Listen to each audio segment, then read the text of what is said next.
Welcome to my next playthrough series. Yes, we're back to Memoir 44. This time we are doing the Sword Beach scenario. And we're going to be playing with the air pack. Not the air pack, but it's called the New Flight Plan. So we're going to be introducing aircraft into this one. And yes, you're wondering, what are these different colored models doing here? I actually have the Mediterranean pack as well, which has the British units, because Sword Beach was primarily a British invasion on Sword Beach during D-Day, June 6, 1944. And over on the far left here, you can just barely see them. I actually have included some French troops, French commandos, because during the Sword Beach landings, there were actually 177 French commandos also landing on the beach with the British troops. We've a ton of stuff to kind of go through. I'm going to go through very quickly. So I've got everything set up. So we have our British troops here, Sword Beach, and we have our French commandos on this side. And we have, of course, our German defenses here. We've got hedgehogs, we've got wire. We have 3 bunkers. 2 have infantry in them, and 1 has artillery. They have the Panzer 25th Division coming down from there to help them out. And we are supposed to be playing to 5 medals. I'm going to play to 6, but we'll take a look at the scenario. Let's quickly go through all of the stuff. So we have our standard units, we have our infantry, we have our armor, and we have our artillery. So we all know how that works. Now we have some specialized units. We have special forces. We have the commando. So we have 2 British commando units, one on the far right, one in the center, and the French commandos here, they operate the same way. And they can move to and still battle. And yes, of course, my battery's dying. But anyway, I'll get that fixed here in a second. We have wire. We know how the wire works. So if you want to read through that. Hedgehogs are new.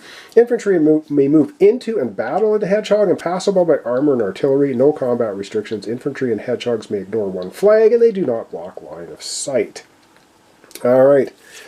And when we come right back, we're going to start looking at the beaches. All right, let's carry on. So this time we have the beach front here. So we have water, beaches, and bunkers.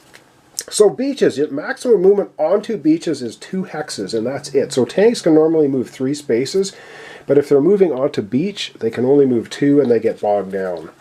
No combat restrictions. Taking ground and armor overrun is possible, and they do not block line of sight.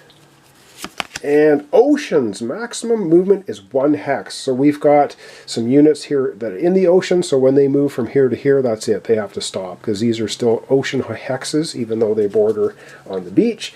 Unit cannot battle when they're in the ocean, cannot retreat onto the ocean. So if they're in any of the hexes you see them in right now and they have to retreat, they can't, because they have to back up into the ocean. If I was using the landing craft can back up as a retreat, but I'm not using landing craft in this. We've got enough going on with the airplanes. And they don't block line of sight, obviously. Bunkers. Infantry may move in and battle. Impassable by armor and artillery. The original owner's units may ignore 1 flag. Original owners, this is important. Artillery and bunker may not retreat. They must take losses instead, but they get to ignore the 1st flag. So we do have 1 bunker with 2 German artillery in it right there.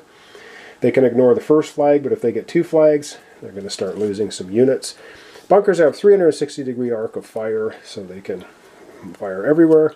And they do block line of sight. If you battle into them with infantry, it's -1 die. If you battle into them with armor, it's -2. All right, forests. We know how forests work, so I'm not going to go over that. Towns and villages, also, we've already covered that off. You want to read that quickly. It tells you how well that works. And now we get into the airplanes. We have fighters, fighter bombers, and bombers. And we'll take a look at the German units, and we'll take a look at the British ones here in a second. So fighters can move 1 to 4 hexes. Terrain movement restrictions and protections are ignored. Comes into battle with 9 machine gun or 9 ammo. So that's these tokens here. And they dogfight with 3 dice if they are attacking another aircraft unit. When attacked, every hit on a grenade is re-rolled, then a grenade plane is destroyed. Or the flag, then the plane is retired. It has to retreat off the field. And I'll explain how the planes work when they get into into use. Fighter bombers move 1 to 4 hexes. Terrain movement restrictions and protections are ignored. Comes into the battlefield with 3 ammo and 3 bombs. Dogfight 2 dice when attacked. Every hit on the grenades rerolled. Then the plane is destroyed. Flag, the plane's retired. And yes, ground units can attack plane units if they are adjacent. And artillery can attack plane units if they are adjacent or within 2 spaces away. So there's that. So tanks cannot attack a plane, say 1, 2, 3 here, if the plane is here, because it has to be adjacent for ground units. 2 spaces away at maximum for artillery units. Okay, the bomber can move 1 to 4, terrain restrictions. Protections are ignored, comes into battle with 6 bombs, can dogfight only 1 die, and the same thing for blowing it out of the sky. So the ammo, machine gun ammo, is 1 die roll. Terrain protections ignored. Score a hit at each symbol matching the target unit. That's important. So we'll keep that in mind. And bomb run, if you're dropping bombs, 1 die per the bomb run.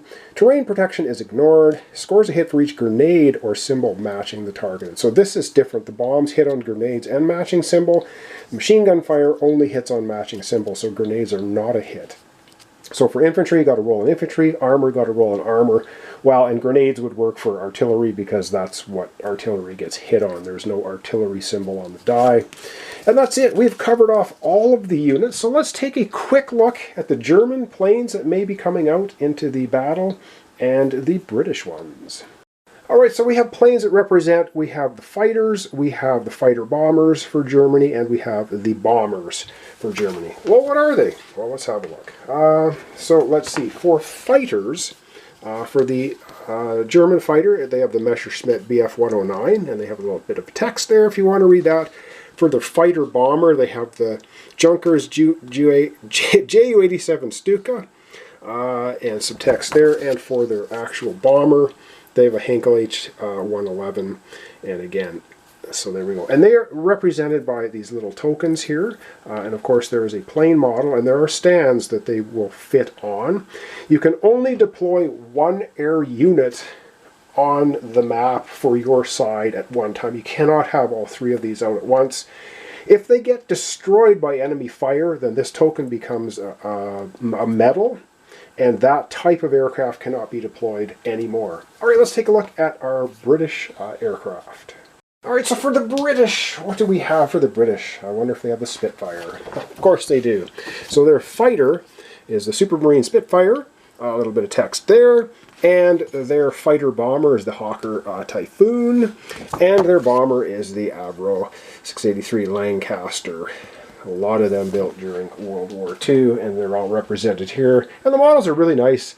They are not painted, but they are really fantastic. So we got their Spitfire, we got the Hawker Typhoon, and the Avro Lancaster.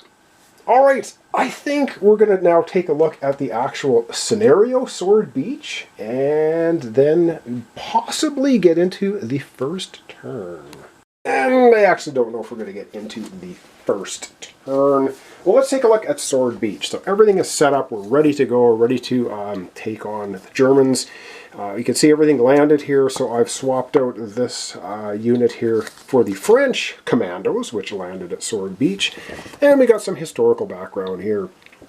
The 8th Brigade Group of the 3rd British Division, supported by the commandos of the 1st Special Service Brigade and the amphibious Sherman tanks of the 13th and 18th Hussars, formed the first wave of Allied forces to land on Sword Beach, near the mouth of the Orne River, on the morning of June 6, 1944. The tanks were to land first and engage the enemy before the infantry arrived. The heavy seas slowed the approach of both tanks and infantry came ashore together.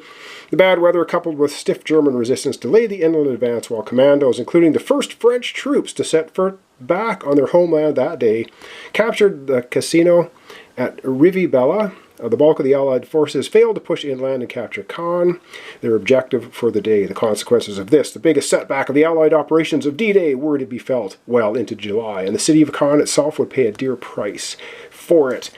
All right, so the Axis player is going to be taking 4 command cards, regular, and the Allied is 5 command cards, and they get to move first. Now, it says here victory conditions 5 medals. I'm going for 6. An Allied unit that captures a town hex has 1 victory medal. Place an objective medal at each town hex. As long as the Allied units remain on the town hex, it counts towards the Allied victory. If a unit moves off or is eliminated, it no longer counts. Special rules, and here's where we've got the British commandos and the French commandos. The Axis players control the bunkers and may claim them as a defensive position. Let's see, the Allied Special Forces are commando units. Place a British badge in the same hex as these units to distinguish them from other units. Commandos may move 1 or 2 hexes and still battle, so that's cool. Now what this means here, the Axis player is in control of the bunkers and may claim them as a defensive position. So the Axis player can claim them as defensive position, but the Allies cannot. So if the Allies actually drive the Germans out of the bunker doesn't give them any the defense benefits, and they don't actually get the use of the bunker. Just the German forces do. All right, I think for the end of our turn today, so in the flight plan rules, how this works is, because it is 1944, there's a little chart in here. Well, let's take a look at that. So because it's 1944, and this is the Western Front, the Allies have air superiority. Now, normally both Allies and Axis would draw 2 air combat cards, and the air superiority people would get 1 extra. But on a sword or on a beach landing scenario, they both get -1 card. So bottom line is, the Axis player, the Germans, are going to get 1 combat air card, and we, the Allies, the British, will get 2 combat air cards. And I'll explain how those combat air cards are played when we come back tomorrow and have our first turn. So let's start off with the regular command cards.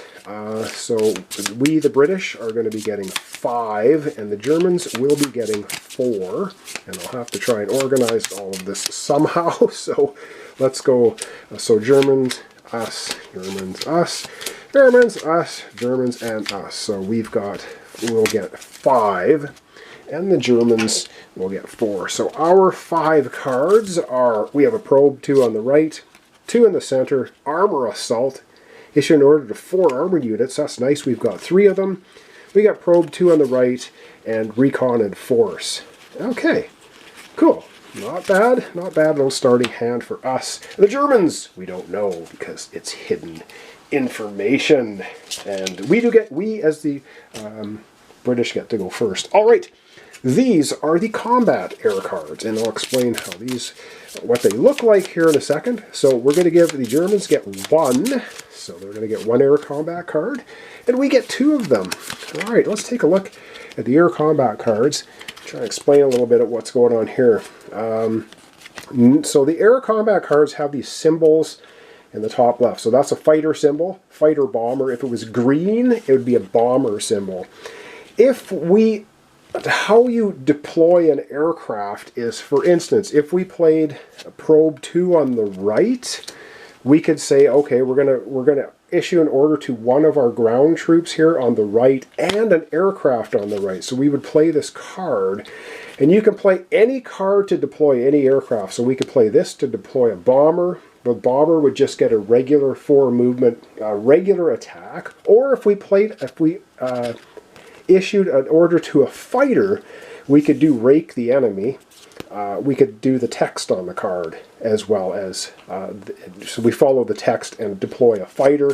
With this one here, tank and bunker busting. I love it. We could deploy a fighter bomber with this one. So those are our 2 cards, if that makes sense. So this here, we could deploy our fighter bomber, which is our Hawker Typhoon, and then we would follow the text. So we might be doing that. I like the bunker busting. And we probably need bunker busting because we've got 1, 2, 3 bunkers out there. All right, these are the cards in our hand. How do we get replacement aircraft cards? If you play a recon card, the player that plays the recon card gets you usually draw 2 cards and pick 1 for the regular command deck, and you would get to pick an extra combat card. If you play their finest hour card, then you both get to grab a combat card at the end of playing that. And if the card itself actually tells you in the text, and then order or grab another combat card, then you would do that. So that's how you end up getting extra air combat cards. Oh, lots of talking. All right, when we come back tomorrow, we're going to be starting to invade Sword Beach. Yes, indeed, the British will be going first. And yeah, so I've swapped out all of the American units for all the British units, plus the, right here, I don't know if you barely see them, we have the French commandos. All right, so that's going to be it. So thanks so much for watching along. Thanks for your comments, subscriptions, likes. Memoir 44. We're doing the invasion of Sword Beach with the new flight plan included this time. And we got some French commandos as well as the British ones. Let's see what we can do. So when you come back tomorrow, we'll get into gameplay. So thanks so much, and I hope to see you then.